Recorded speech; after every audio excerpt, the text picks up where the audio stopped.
નમસ્તે વિદ્યાર્થી મિત્રો ધોરણ આપણે ગયા સાયન્સમાં ચેપ્ટર 5 લેસન 5 જે દ્રવ્યની અવસ્થાઓ જેનો આપણે અંગ્રેજીમાં સ્ટેટ્સ ઓફ મેટર્સ તરીકે ઓળખી શકાય। વિદ્યાર્થી મિત્રો હવે આ જે આપણો લેસન 5 માં દ્રવ્યની અવસ્થાઓ, તમે દ્રવ્યની અવસ્થાઓ 9મા 10મા એમ બંને ધોરણમાં 8મા 9મા 10મામાં દ્રવ્યની અવસ્થાઓ વિશે થોડી જાણકારી ભણતા આવ્યા છો। હવે દ્રવ્યની અવસ્થાઓ કેટલી છે આપણે જાણીએ છીએ કે દ્રવ્યની અવસ્થાઓ 3 છે। પ્લાઝ્મા અવસ્થાને બાદ કરતા 3 અવસ્થાઓ, અને એ 3 અવસ્થાઓ ઘન, પ્રવાહી અને વાયુ। આ ઘન, પ્રવાહી અને વાયુ પ્લાઝમાને આપણે બાદ કરતા આ 3 અવસ્થાઓનો આપણે અભ્યાસ કરતા આવ્યા છીએ।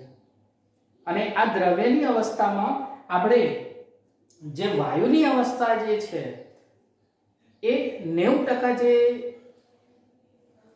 જે માહિતી જે છે દ્રવ્યની અવસ્થાઓમાં એ વાયુરૂપ અવસ્થા ઉપર આધારિત છે। 90% જે બાબત આપણે અહીંયા સમજવાની છે એ વાયુ અવસ્થા ઉપર આધારિત આ દ્રવ્યની અવસ્થાઓમાં આ ચેપ્ટર લેસન 5 માં આપણને અહીંયા સમજાયો છે। તો વિદ્યાર્થી મિત્રો આપણે જાણીએ છીએ એ પાણીની આપણે અહીંયા 3 અવસ્થાઓ ઘન, પ્રવાહી અને વાયુ ધોરણ 10 માં પણ તમે આ 3 અવસ્થાઓ વિશે ભણતા આવ્યા છો। વિદ્યાર્થી મિત્રો ધોરણ 10 માં આપણે ભણતા આવ્યા છીએ કે ઘન જે છે એને કોઈ ચોક્કસ આકાર હોય છે, આને કોઈ ચોક્કસ આકાર હોતો નથી, પ્રવાહીને કોઈ ચોક્કસ આકાર હોતો નથી, વાયુને કોઈ ચોક્કસ આકાર હોતો નથી। ઘનને કદ હોય, પ્રવાહીને કદ હોય, વાયુને કોઈ કદ હોતા નથી। આ જે ઘન જે છે તો એનો જે ચોક્કસ આકાર, પ્રવાહીને કોઈ ચોક્કસ આકાર હોતો નથી, વાયુને ચોક્કસ આકાર હોતો નથી, એનું કંઈક ગલનબિંદુ હોય, આનું કંઈક ગલનબિંદુ, આનું ગલનબિંદુ, તો આ બધા જે ગુણધર્મો જે છે, ઉત્કલન બિંદુ છે, વહનશીલતા છે, ઘન એ વહી શકતો, વહનશીલતાનો ગુણધર્મ ધરાવી શકતો નથી, પ્રવાહી વહનશીલતાનો ગુણધર્મ ધરાવે છે, વાયુ પણ વહનશીલતાનો ગુણધર્મ ધરાવે છે। તો વિદ્યાર્થી મિત્રો એ બધા ધોરણ 10 માં આપણે એ ગુણધર્મો વિશે અભ્યાસ કરતા આવ્યા છીએ, અને એ અભ્યાસ આપણે વાંચવા ખાતર તૈયાર કરવા ખાતર આપણે તૈયાર કરી નાખતા હતા, પરંતુ આપણે અહીંયા આ ઘન, પ્રવાહી અને વાયુ એ એના ગુણધર્મોમાં ફેરફાર કેમ દર્શાવે છે તેનો મતલબ આપણે સમજવાનો છે। તો વિદ્યાર્થી મિત્રો એક બાબત પોઈન્ટ નોટ કરવા જેવી બાબત છે કે કોઈ પણ પદાર્થ હોય એના ભૌતિક ગુણધર્મોમાં ફેરફાર થાય છે, પરંતુ રાસાયણિક ગુણધર્મોમાં ફેરફાર થતો નથી, રાસાયણિક પ્રક્રિયાઓમાં ફેરફાર કરતા નથી। માટે આપણે અહીંયા એના ભૌતિક ગુણધર્મોમાં જોઈએ તો ભૌતિક વહનશીલતા છે, ગલન બિંદુ છે, ઉત્કલન બિંદુ છે, બીજું ઘનતા છે। તો આ બધા જ ગુણધર્મોમાં આપણે અહીંયા જોઈએ તો ઘનના કોઈ ગલન બિંદુ, ઉત્કલન બિંદુ, વહનશીલતા, તો આ જુદા છે। પ્રવાહીના પણ વહનશીલતા છે, ઘનતા, એના ગલન બિંદુ, ઉત્કલન બિંદુ એ જુદા હોય છે। તો વાયુના એ જ રીતે કંઈક જુદા એના ગુણધર્મો હોય છે, એના ભૌતિક ગુણધર્મોમાં ફેરફાર થાય છે। હવે વિદ્યાર્થી મિત્રો આપણે અહીંયા સમજવાનું જે છે એનો મતલબ આ કેમ ત્રણેય ગુણધર્મોમાં જુદા હોય છે એ આપણે અહીંયા સમજવાનો પ્રયત્ન કરવાનો છે। માટે આપણે અહીંયા કે દાખલા તરીકે કોઈ પ્રવાહી આપણે અહીંયા લઈએ, આ પ્રવાહીને આપણે ત્રણેય પાત્રો છે, આ એક પાત્રમાં આપણે અહીંયા એક પાત્રમાં ઘન લો, બીજા પાત્રમાં વચ્ચે પ્રવાહી લો, ત્રીજા પાત્રમાં આપણે વાયુ લઈએ છીએ। હવે આ વચ્ચેના જે પ્રવાહી પાત્રને આપણે ગરમ કરવામાં આવે છે, તેને આપણે ગરમ કરવામાં આવે છે, તો ગરમ કરતા એના જે ઘટક કણો જે છે શું એક જ ઘટક કણ એ વાયુ સ્વરૂપમાં ફેરવાશે, પ્રવાહીથી વાયુ સ્વરૂપમાં ફેરવાશે? નહીં.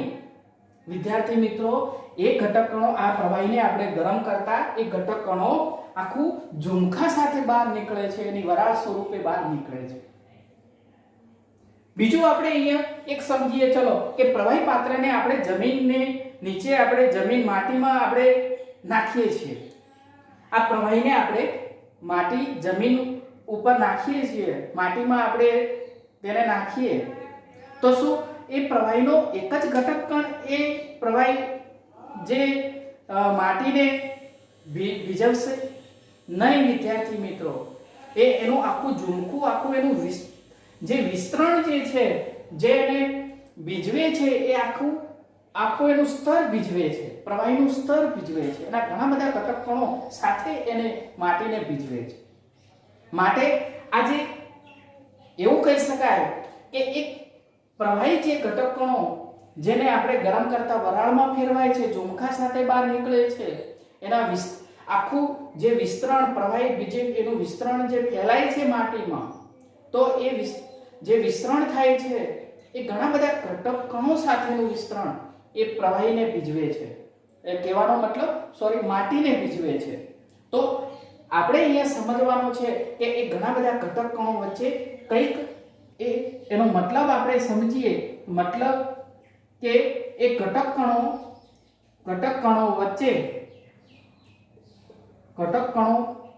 વચ્ચે કંઈક આકર્ષણ બળ હોવું જોઈએ. આ કંઈક એના ઝુમખા સાથે કંઈક આકર્ષણ બળ હોવું જોઈએ, એનું કંઈક એના કણો વચ્ચેનું આકર્ષણ બળ હોવું જોઈએ. અને એ આકર્ષણ બળ એ આપણે આ દ્રવ્યની અવસ્થાઓ એના ટોપિકમાં આપણે આજે અભ્યાસ કરવાનો છે. હવે વિદ્યાર્થી મિત્રો, આ આકર્ષણ બળો વિશે આપણે આ દ્રવ્યની અવસ્થાના લેસન 5 માં આપણે અભ્યાસ કરીશું. પરંતુ આપણે અહીંયા એક બીજું ઉદાહરણ આપણે સમજીએ. દાખલા તરીકે પાણી લઈએ છીએ. આ પાણી અને બીજો એક ઘટક આપણે એ સાથે જો રાસાયણિક પ્રક્રિયા કરવામાં આવે તો આપણને કંઈક નિપજ મળે છે. આ નિપજ મળે છે. મેં હાલ જ વાત કરી છે વિદ્યાર્થી મિત્રો, રિપીટ કરું છું કે પદાર્થના ભૌતિક ગુણધર્મમાં ફેરફાર થાય છે, પરંતુ રાસાયણિક ગુણધર્મમાં ફેરફાર થતો નથી.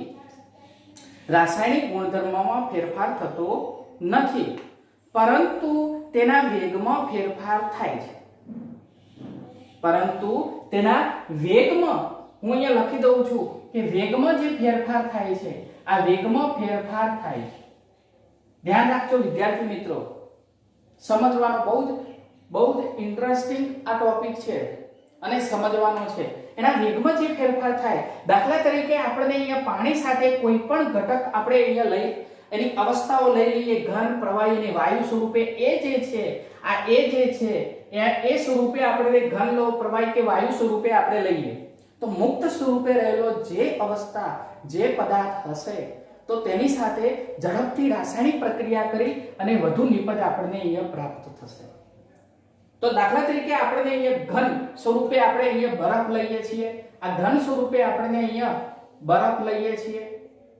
તો આ ઘન સ્વરૂપે આપણે બરફ લઈએ તો બરફના ઘટક કણો શું છે? એકબીજાના નજીક. એનું આકર્ષણ બળ કેવું હશે? આનું આકર્ષણ બળ કેવું હશે? એના ઘટક કણો કેવા હશે? એકદમ એની નજીક ગોઠવાયેલા હશે. જ્યારે પ્રવાહીના ઘટક કણો જે છે એ કેવા હશે? થોડા ઘન કરતા દૂર ગોઠવાયેલા હશે. અને વાયુના ઘટક કણો કેવા હશે? એનાથી પણ દૂર ગોઠવાયેલા હશે. જે ધોરણ 10 માં પણ આપણે એનો અભ્યાસ કર્યો. હવે આપણે અહીંયા સમજવાનું છે કે એના જે વેગમાં જે રાસાયણિક પ્રક્રિયામાં જે ફેરફાર થતો નથી, પરંતુ એના વેગમાં જે ફેરફાર થાય છે, જે આપણે અહીંયા એ સ્વરૂપે આપણે ઘન લઈએ તો બરફના ઘટક કણો એનું આકર્ષણ બળ સૌથી વધુ છે. એના નજીક ઘટક કણો ગોઠવાયેલા છે. હવે એ બરફ જે પીંગળે એના ઘટક કણો જે છે એની સાથે આપણે પાણી સ્વરૂપે ઘન સ્વરૂપે પદાર્થ બરફને લઈએ તો એની રાસાયણિક પ્રક્રિયા કેવો? એના વેગમાં થોડો જે વેગ જે છે એ વેગમાં થોડો ફેરફાર થાય, એટલે કે પ્રક્રિયાનો વેગ ધીમો છે. જ્યારે પ્રવાહીના ઘટક કણો થોડા દૂર ગોઠવાયેલા હોય છે, માટે એના વેગમાં ઘન કરતાં થોડોક વેગ ઝડપી છે અને મુક્ત વાયુ સ્વરૂપે જ્યારે આ પદાર્થ લો છો, મુક્ત વાયુ સ્વરૂપે જ્યારે આ પ્રક્રિયા કરવામાં આવે છે ત્યારે એ પ્રક્રિયાનો વેગ સૌથી ઝડપી છે, કારણ કે એ મુક્ત સ્વરૂપે રહેલો વાયુના ઘટક કણો દૂર દૂર ગોઠવાયેલા છે. આ બંને ઘટક કણો કરતા આ વાયુના ઘટક કણો દૂર દૂર ગોઠવાયેલા છે, તેનું આકર્ષણ બળ ઓછું છે અને એનો વેગ ઝડપી છે અને નિપજ વધુ મળે છે. જ્યારે પ્રવાહીમાં નિપજ થોડી ઓછી મળે છે અને ઘનમાં એનાથી પણ થોડી ઓછી મળે છે. હવે વિદ્યાર્થી મિત્રો, માટે આપણે આ બાબત ઉપરથી કહી શકાય કે કોઈ પણ પદાર્થ એના ભૌતિક ગુણધર્મોમાં ફેરફાર થાય, પરંતુ રાસાયણિક ગુણધર્મોમાં ફેરફાર થતો નથી, પરંતુ વેગમાં ફેરફાર થઈ શકે છે. તો આ ટોપિક ઉપરથી આપણે અહીંયા એનો મતલબ જે આપણે અહીંયા સમજ્યા, તો એક ઘટક કણો વચ્ચેનું જે આકર્ષણ બળ જે છે, એ આકર્ષણ જે એના બળો જે છે, એના બળો ઉપર આપણે આ દ્રવ્યની અવસ્થાઓમાં અભ્યાસ કરવાનો છે. આ ત્રણેય બાબતો જે છે એમાં ખાસ આપણે જોવાનું છે આ બંને પ્રવાહી, એટલે કહેવાનો મતલબ પ્રવાહી અને વાયુ આ બંને ઘટકો છે, એમાંનો વાયુ જે ઘટક છે એ ખૂબ જ આ ચેપ્ટર ઉપર આધારિત દ્રવ્યની અવસ્થામાં વાયુ જે અવસ્થા છે એ વાયુ અવસ્થા ઉપર આધારિત આ ચેપ્ટર આપણે અહીંયા ભણવાનું છે. જે આ ત્રણેય અવસ્થાઓ વચ્ચેનું કંઈક આકર્ષણ બળ જે લાગે છે, એ આકર્ષણ બળના આધારે આપણે અહીંયા પ્રકાર આપેલા છે અને એમાં આપણે પહેલો પ્રકાર જે ભણવાનો છે, પહેલો જે પ્રકાર ભણીશું અધ્રુવીય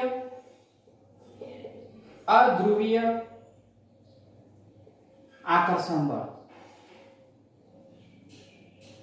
આ બંને ઘટક કણો જે હોય છે, બંને કણો વચ્ચેનું જે આકર્ષણ બળ હોય, તો આ એક અધ્રુવીય આકર્ષણ બળ, તેના પ્રકારોમાં આપણે, અને બીજો એક પ્રકારમાં આપણે ભણીશું ધ્રુવીય અને અધ્રુવીય આકર્ષણ બળ.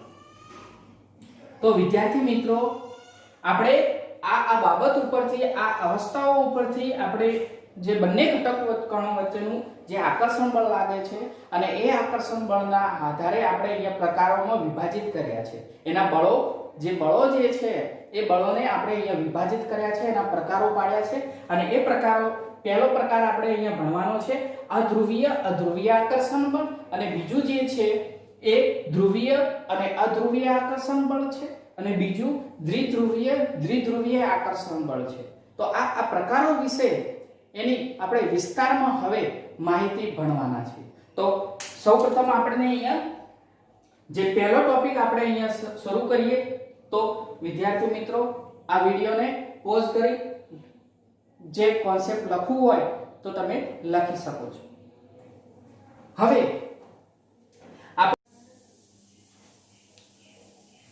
તો વિદ્યાર્થી મિત્રો, હવે આ આકર્ષણ બળને આધારે આપણે પહેલો જે મુદ્દો ભણવાનો છે, બુકમાં આપણને અહીં આપેલો છે આંતરઆણ્વીય બળો.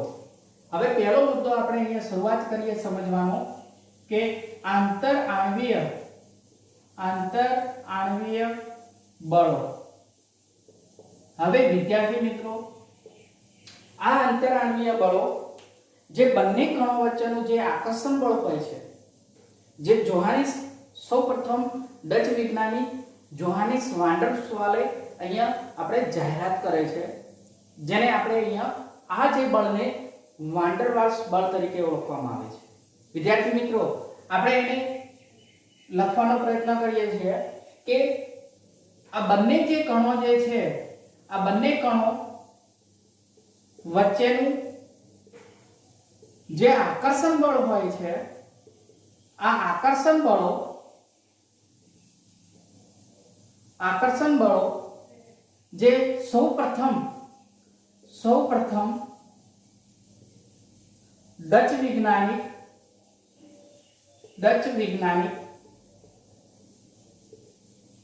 જોહાનિસ વાન ડર વાલ્સ ના માનમાં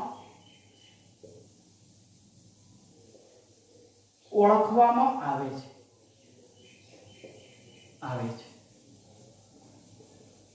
અને તેને નામ આપ્યું વાન્ડરવાલ્સ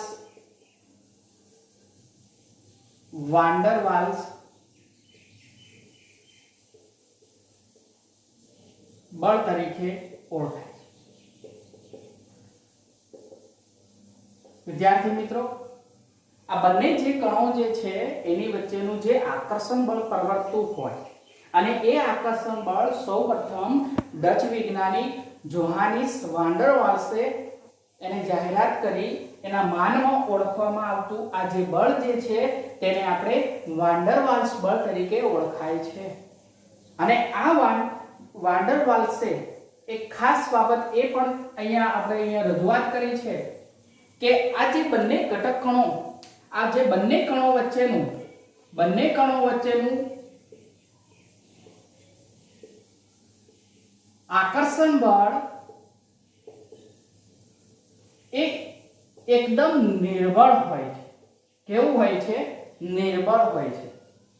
એવું નહીં કે આ બંને ઘટક કણો, દાખલા તરીકે આપણે બે કણો વચ્ચેનું આકર્ષણ બળ બહુ પ્રબળ હોય, સહસંયોજક બંધ જેવું હોય, એવું આકર્ષણ બળ હતું નહીં.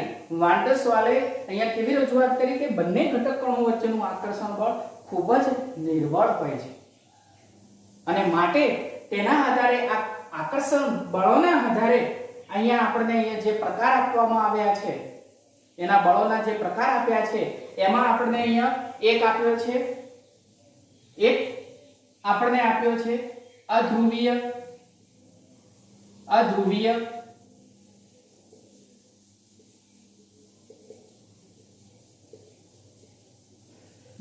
બીજું છે અધ્રુવીય અને ધ્રુવીય, અને બીજું દ્વિધ્રુવીય બળો.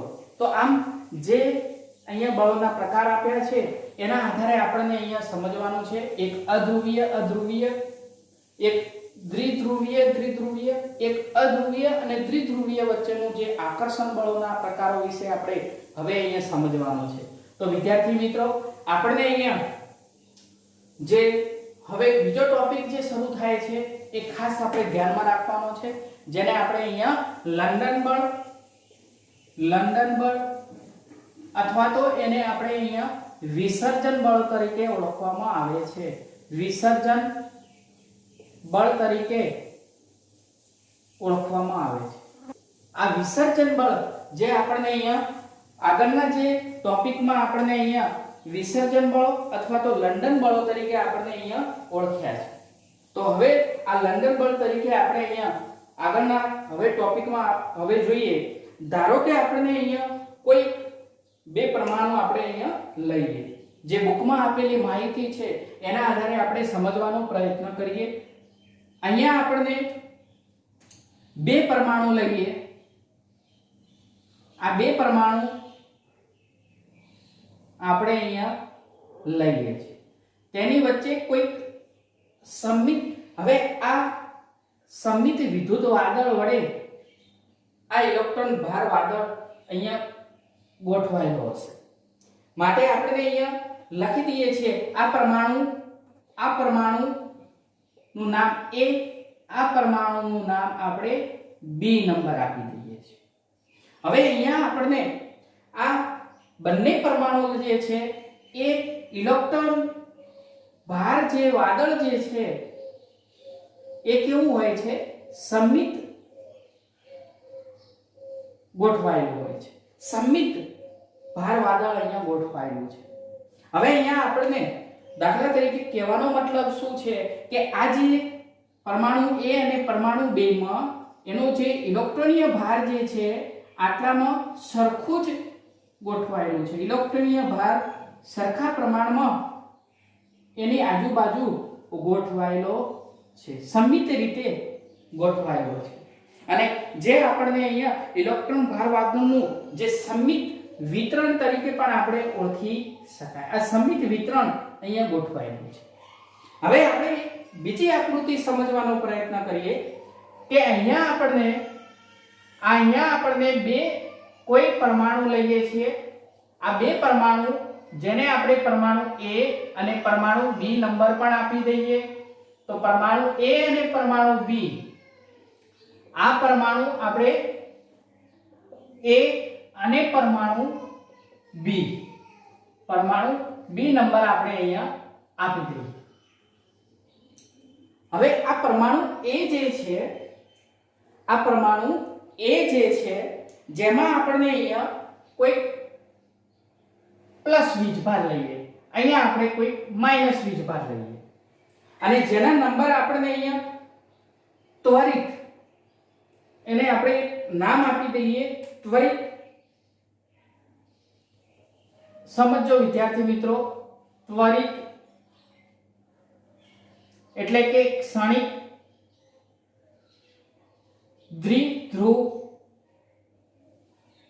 દ્વિધ્રુવ સાથે.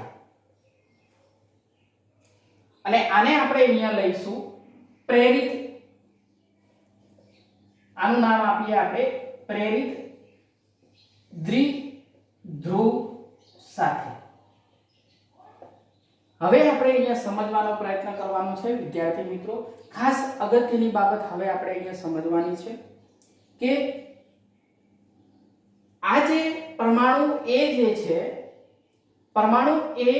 જે આપણે અહીંયા ડાબી બાજુ એના ઉપર પ્લસ વીજભાર આપણે વિતરણ કરીએ, આના ઉપર પ્લસ વીજભાર હશે.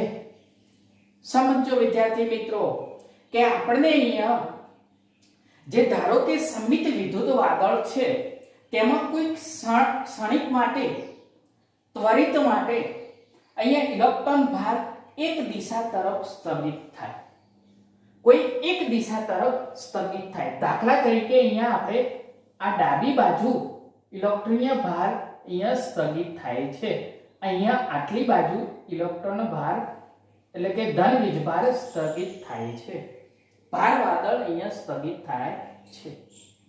તો સ્વાભાવિક રીતે આપણે અહીંયા સમજી શકાય કે સામેના એક અણુમાં ધ્રુવીયતા ઉત્પન્ન થશે, એટલે કે આની બાજુ આ ઘટક કણો આ ધન વીજભાર જો આના અહીંયા માઈનસ એટલે કે ઋણ વીજભાર, અહીંયા ધન વીજભાર જો સ્થગિત થાય તો સ્વાભાવિક રીતે અહીંયા શું ઇલેક્ટ્રોનની ઉણપવર્તા માટે આની બાજુ શું થશે? Electron minus electron minus electron minus electron minus ઋણ વીજભાર સ્થગિત થશે. તો આપણે એવું કહી શકાય જો આ બાજુ જે આપણે અહીંયા આકૃતિમાં સમજી શકાય વિદ્યાર્થી મિત્રો કે જો સમિત વિદ્યુત વાદળ છે અને ક્ષણિક માટે ઇલેક્ટ્રોન ભાર વાદળ જે છે એક દિશા તરફ આપણે અહીંયા પ્લસ ચાર્જ લઈએ તો બીજી બાજુ ઇલેક્ટ્રોનની ઉણપ વર્તાશે, તો બીજી બાજુ શું થશે? ઇલેક્ટ્રોનીય ભાર વાદળ આ બાજુ સ્થગિત થશે, એટલે કે આની ઉપર પ્લસ અંશત ધન વીજભાર અને આની બાજુ અંશત ઋણ વીજભાર સ્થગિત થશે. હવે વિદ્યાર્થી મિત્રો સમજવાનો પ્રયત્ન કરજો કે આની બાજુ ધન વીજભાર છે તો આની બાજુ ઋણ વીજભાર સ્થગિત થાય, તો અંશત ધન વીજભાર અને અંશત ઋણ વીજભાર થશે. તો એ જ રીતે આની ઉપર જે એની સામેની બાજુ પરમાણુ B ઉપર જે આપણે અહીંયા પ્રેરિત દ્વિધ્રુવ સાથે કેવું થશે કે સામે એક અણુમાં ધ્રુવીયતા ઉત્પન્ન થાય, કારણ કે બીજા અણુમાં શું થશે? આ બીજા અણુમાં આપણે વિચાર કરીએ તો શું થાય કે આના ઉપર શું થશે? પ્લસ ચાર્જ લઈએ, પ્લસ એની ધ્રુવીયતા. આ બાજુ જો ધન વાર વિદ્યુત વાદળ ઉત્પન્ન થાય તો એવી જ રીતે સામે શું થશે? ઋણ વીજભાર electron minus electron minus electron minus ઋણ વીજભાર સ્થગિત થશે, એનું વિતરણ થશે. હવે આપણે અહીંયા સમજવાનું છે કે આ પરમાણુ એ જે ક્ષણિક માટે જે દ્વિધ્રુવ સાથે એટલે કે ક્ષણિક માટે એક બાજુ પોતાનું વિદ્યુત વાદળ ઉત્પન્ન કરે તો સામાન્ય રીતે તેની સામે ઇલેક્ટ્રોનની ઉણપ થતા એ માઈનસ ઇલેક્ટ્રોનીય ભાર ઉત્પન્ન થશે અને ત્વરિત એટલે કે વિતરણ થશે. અને એ જ રીતે પરમાણુ B માં આ બાજુ પ્લસ જો આપણે અહીંયા લઈએ ધન વીજભાર તો એના ઉપર પણ આંશિક ધન વીજભાર પ્લસ ડેલ્ટા અંશત ધન વીજભાર અને આની બાજુ પણ અંશત ઋણ વીજભાર શું થશે? સ્થગિત થાય. વિતરિત થાય. હવે આપણે અહીંયા સમજવાનું છે કે આ બંને વચ્ચેનું જે અહીંયા જે વિસર્જન અહીંયા જોવા મળે છે, જે આપણે અહીંયા વિસર્જન જે જોવા મળ્યું, તો એ પરમાણુ ત્વરિત જે ક્ષણિક દ્વિધ્રુવ સાથે જ એ પ્રક્રિયા કરે, એટલે કે આ જે ઘટકનો પ્લસ અને માઈનસ, આ પ્લસ અને માઈનસ જે અંશતઃ ધન વીજભાર એ કેવું કરશે, પોતાની તરફ ખેંચશે, એક ડાયપોલ ઉત્પન્ન થશે. એટલે કે કહેવાનો મતલબ એ પોતાની તરફ આ ધન વીજભાર જે છે, આ ધન વીજભાર અને આ ઋણ વીજભાર એ પોતાને પ્રેરિત કરે છે, એની એકબીજાની તરફ શું કરે છે, અહીંયા ખેંચે છે. એટલે કે એક વચ્ચેનું અહીંયા કહી શકાય કે એક આકર્ષણ બળ, આ આકર્ષણ બળ અહીંયા ઉત્પન્ન થાય છે. આ આકર્ષણ બળ અહીંયા ઉત્પન્ન થાય છે. સમજો વિદ્યાર્થી મિત્રો, આ અહીંયા આકર્ષણ બળ જે ઉત્પન્ન થયું છે, અને આ જે આકર્ષણ બળ જે ઉત્પન્ન થયું છે, જેને આપણે અહીંયા વાન ડર વાલ્સ બળ તરીકે ઓળખવામાં આવે છે. આ વાન ડર વાલ્સ બળ તરીકે ઓળખવામાં આવે છે. અને આ કેવું હોય છે, એકદમ નિર્બળ હોય છે. આયનો વચ્ચેનું પ્રબળ બંધ જેવું નથી, સહસંયોજક બંધ જેવું નથી. તો વિદ્યાર્થી મિત્રો અહીંયા સમજાય છે કે આ જે બંને વચ્ચેનું જે આકર્ષણ બળ જે ઉત્પન્ન થયું છે, માટે એને એવું કીધું છે કે ત્વરિત ક્ષણિક દ્વિધ્રુવ સાથે પ્રેરિત દ્વિધ્રુવ સાથે એ આકર્ષણ બળ ઉત્પન્ન થયું. માટે અહીંયા પ્રેરિત શબ્દ વાપર્યો છે. આ પ્રેરિત થયું, જેને દ્વિધ્રુવ સાથેની આ જે એક ડાયપોલ આકર્ષણ બળ, જેને વાન ડર વાલ્સ આકર્ષણ બળ તરીકે ઓળખાય છે. હવે આ જે આકર્ષણ બળ જે આપણે અહીંયા ઉત્પન્ન થયું છે, જેને આપણે અહીંયા બંને કણો વચ્ચેનું કોઈ પારસ્પરિક ક્રિયા, એટલે કે પરમાણુ અહીંયા આપણે આ પરમાણુ B માં જે પ્રેરિત દ્વિધ્રુવ સાથેનું આકર્ષણ બળ અહીંયા જોવા મળ્યું. અને આ આકર્ષણ બળ સૌપ્રથમ આ આકર્ષણ બળ આપણે અહીંયા આ આકર્ષણ બળ સૌપ્રથમ જર્મન ભૌતિક શાસ્ત્રી છે, ભૌતિક શાસ્ત્રી ફિટ્સ લંડને આપ્યું. આ ફિટ્સ લંડનના માનમાં આપણને અહીંયા જે આકર્ષણ બળ અહીંયા લાગુ પાડવામાં આવ્યું, તો તેને લંડન બળ તરીકે ઓળખવામાં આવ્યું છે. લંડન બળ તરીકે ઓળખાય છે. તો આ આકર્ષણ બળ જે ઉત્પન્ન થયું, જે સૌપ્રથમ જર્મન ભૌતિક શાસ્ત્રી ફ્રિટ્ઝ લંડનના માનમાં તેને લંડન બળ તરીકે પણ ઓળખવામાં આવે છે. તેને આપણે લંડન બળ તરીકે અહીંયા ઓળખવામાં આવ્યું છે. તો વિદ્યાર્થી મિત્રો, પ્રશ્ન થશે કે સૌપ્રથમ વાન ડર વાલ્સ બળના માનમાં અહીંયા જે એને જાહેરાત કરી છે અને પછી એને લંડન બળ નામ આપ્યું છે, કેમ આવું? તો વિદ્યાર્થી મિત્રો, સૌપ્રથમ જે ડચ વૈજ્ઞાનિક જોહાનેસ વાન ડર વાલ્સે જાહેરાત કરી, અને એ હકીકતમાં આ જે આકર્ષણ બળની જે શોધ કરીને એ અહીંયા જર્મન ભૌતિકશાસ્ત્રી ફ્રિટ્ઝ લંડને શોધ્યું છે. અને માટે એને અહીંયા જે આપણા ટોપિકમાં અહીંયા આ લંડન બળ તરીકે ઓળખવામાં આવ્યું છે. અને આ જે લંડન બળને અહીંયા આપણે એક વિસર્જન બળ તરીકે પણ નામ આપ્યું છે, આ વિસર્જન બળ. હવે વિસર્જનનો મતલબ તમને પ્રશ્ન થાય કે વિસર્જન બળ એટલે શું? તો વિસર્જન મતલબ બંને ઘટક કણો જે પરમાણુ A અને પરમાણુ B જે ક્ષણિક ત્રિધ્રુવીય સાથે જે એને નજીકમાં આવે છે, તો એ વિસર્જન બળ મીન્સ કે એક ક્ષણિક દ્વિધ્રુવીય માટે એક વિદ્યુત વાદળ બીજાને શું કરે છે? એને દૂર વિસર્જન કરે છે. આ વિસર્જન કરે છે માટે અહીંયા એનું નામ એને વિસર્જન બળ પણ નામ આપી દીધું છે. બીજું નામ એક વિસર્જન બળ તરીકે પણ ઓળખવામાં આવ્યું છે. તો એ વિસર્જનનો મતલબ છે અહીંયા પ્લસ અંશતઃ ધન વીજભાર અંશતઃ ઋણ વીજભાર. તો એ એકબીજાને શું કરે છે? એકબીજાને જે અહીંયા દૂર કરે છે. એટલે કે એક બાજુ જો અંશ સ્થગિત થાય છે, એક વીજભાર એક વિદ્યુતીય વાદળ જે છે એક બાજુ સ્થગિત થાય છે, તો બીજાને શું કરે છે? દૂર કરે છે. તો એ બીજો પરમાણુ શું કરે છે? એને એટ્રેક્શન કરે છે, મીન્સ કે એને ખેંચે છે.